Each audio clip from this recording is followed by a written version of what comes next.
Македонија, како и целиот регион, се соочува со многу голем проблем за кој што малку се зборува, а тоа е масовната миграција на младите.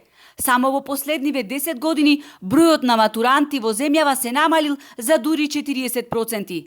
Европа годишно губи 900.000 луѓе, што значи во наредната деценија на европските земји ќе им требаат најмалку 9 милиони работници.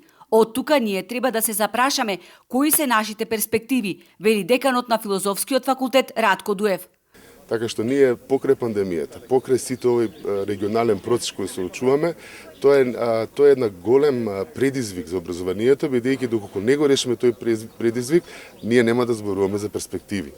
Тоа е еден сложен проблем да работиме на тоа, да ги задржиме младите, да понудиме поквалитетно образование и да на некој начин запреме или намалиме таа миграција на младите кадри во поразвиените земји.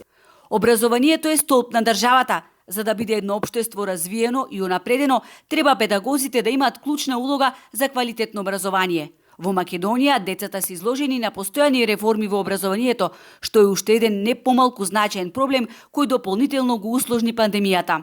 Сметам дека сите реформи треба да поминуваат преку стручните, професионалните лица во нашата земја и само на тој начин може да се постигне врв во едукацијата и на децата и од предшколска возраст, и на основното образование, и на средното, па и високото.